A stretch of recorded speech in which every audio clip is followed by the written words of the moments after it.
Happy St. Patrick's Day! For anyone who doesn't know, my granny is from Ireland, and I wanted to talk a little bit about some interesting things I learned from having an Irish grandmother.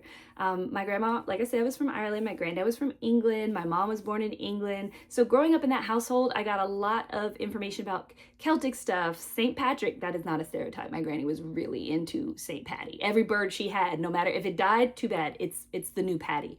Every bird was Patty. I learned to say the little prayers, all sorts of stuff. It was very much like a deep part of my childhood. And my granny would always cook for me, and she always made meat, potato, vegetable. That's always what the meal was. Well, one day on a St. Patrick's Day, I was like, hey, Granny, how come you never make corned beef and cabbage?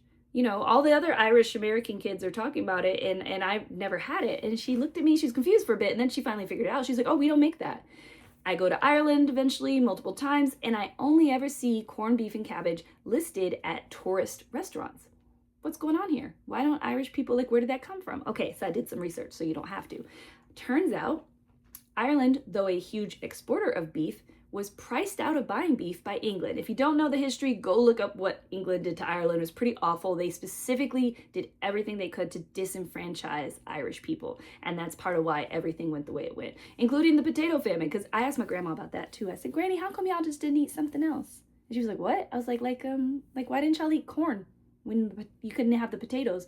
And she looked at me and she went, corn is for pigs.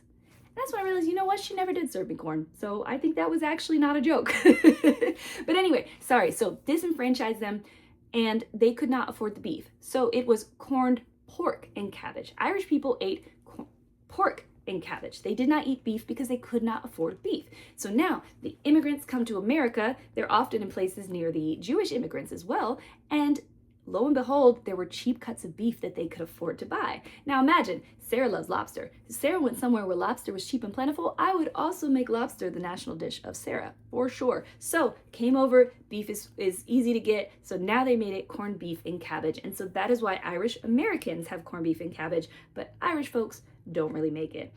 So that's a little fun fact I wanted to share with you all. And I'm so happy and proud to be of Celtic descent, and I'll always rep St. Patty's for my granny. May she rest in peace, or, rest in party, because honestly, granny loved to party. Anyway, mwah, bye.